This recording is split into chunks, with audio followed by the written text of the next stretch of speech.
नमस्कार दोस्तों, electronics technology channel में आपका स्वागत है। इलेक्ट्रॉनिक्स टेक्नोलॉजी समाचार का विषय है अगली पीढ़ी के अर्धचालकों पर ताप बढ़ाना। Namaskar friends, welcome to Electronics Technology channel. Topic of Electronics Technology news is about turning up the heat on next generation semiconductors. MIT के शोधकर्ताओं ने 500 डिग्री सेल्सियस से अधिक तापमान में इसकी लचीलापन के कारण शुक्र अन्वेषण जैसे अनुप्रयोगों के लिए गैलियम नाइट्राइड को अपनाया है। MIT researchers have adopted gallium nitride for applications like Venus exploration due to its resilience in temperatures over 500 degrees Celsius. शोधकर्ताओं ने अध्ययन किया कि 500 डिग्री सेल्सियस तक का तापमान गैलियम नाइट्राइड से बने इलेक्ट्रॉनिक उपकरणों को कैसे प्रभावित करेगा। यह उनके बहुवर्षीय शोध प्रयास में एक महत्वपूर्ण कदम है, जिसके तहत ऐसे इलेक्ट्रॉनिक्स विकसित किए जाएंगे जो शुक्र की सतह जैसे अत्यंत गर्म वातावरण में काम कर सकें। Researchers studied how temperatures up to 500 degrees Celsius would affect electronic devices made from gallium nitride, a key step in their multi-year research effort to develop electronics that can operate in extremely hot environments, like the surface of Venus. शुक्र की सतह का तापमान 480 degree Celsius तक पहुंच जाता है, इतना गर्म कि सीसा पिघल जाए, जो इसे मनुष्यों और पारंपरिक मशीनों के लिए बहुत प्रतिकूल बनाता है। इसने वैज्ञानिकों को रोवर तैनात करने से रोक दिया है, क्योंकि सिलिकॉन आधारित इलेक्ट्रॉनिक्स चरम स्थितियों में विफल हो जाते हैं। Venus's surface temperatures reach 480 degrees Celsius, hot enough to melt lead, making it too hostile for humans and conventional machines.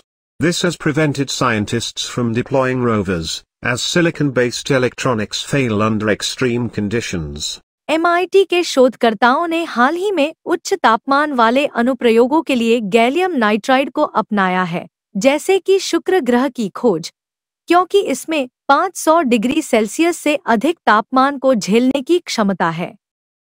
जबकि गैलियम नाइट्राइड का उपयोग पहले से ही पृथ्वी आधारित इलेक्ट्रॉनिक्स, जैसे कि फोन चार्जर और सेल फोन टावरों में किया जाता है, फिर भी इस बात की सीमित समझ है कि यह सामग्री 300 डिग्री से आगे कैसे काम करती है, जो कि पारंपरिक सिलिकॉन इलेक्ट्रॉनिक्स के लिए अधिकतम परिचालन सीमा है।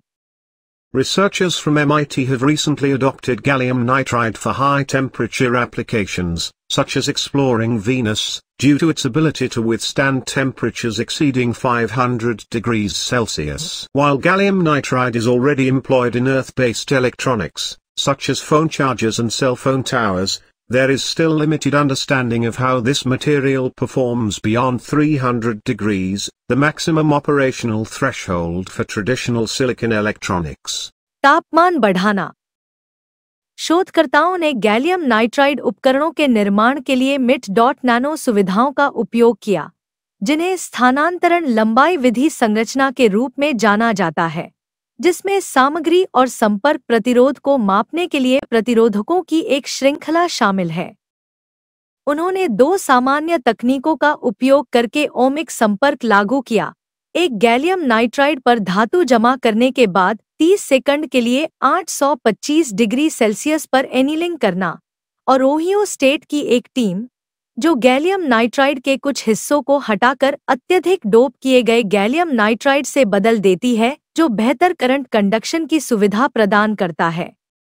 Turning up the heat. The researchers utilized MIT nano facilities to construct gallium nitride devices known as transfer length method structures, consisting of a series of resistors to measure material and contact resistance. They applied ohmic contacts using two common techniques, one involving metal deposition on gallium nitride followed by annealing at 825 degrees Celsius for 30 seconds, and a TEM at Ohio State, which removes portions of gallium nitride to replace with highly doped gallium nitride that facilitates enhanced current conduction.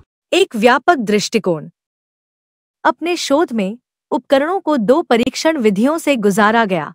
Rice university में अल्पकालिक परीक्षण, जिसमें तत्काल प्रतिरोध माप के लिए 500 degree Celsius पर हॉट चक का उपयोग किया गया, और MIT में दीर्घकालिक परीक्षण, जिसमें 72 घंटों में प्रतिरोध परिवर्तनों का आकलन करने के लिए एक विशेष भट्ठी का उपयोग किया गया। MIT.Nano और टेक्नोलॉजी इनोवेशन इंस्टीट्यूट में उन्नत माइक्रोस्कोपी ने परमाणु स्तर पर गैलियम नाइट्राइड और ओमिक संपर्कों पर उच्च तापमान के प्रभावों का आगे विश्लेषण किया।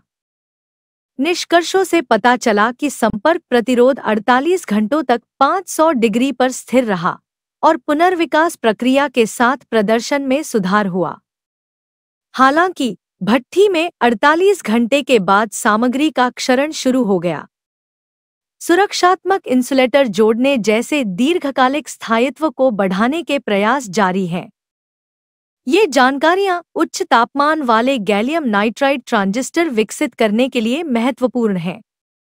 A comprehensive approach. In their research, devices underwent 2 testing methods, short-term at Rice University using a hot chuck at 500 degrees Celsius for immediate resistance measurements, and long-term at MIT with a specialized furnace assessing resistance changes over 72 hours. Advanced microscopy at MIT.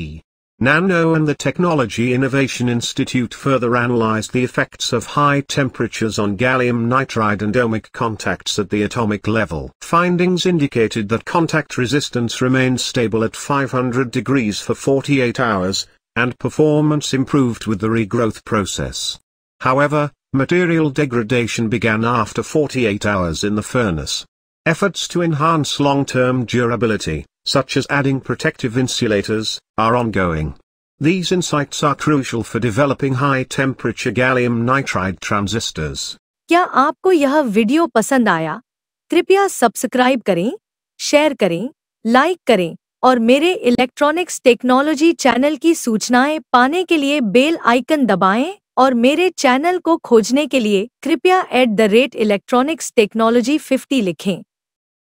जय हिंद और Vande Mataram. Do you like this video? Please subscribe, share, like and press bell icon for getting notifications of my electronics technology channel, and for searching my channel please write @electronics technology 50. Jai Hind and Vand Mat.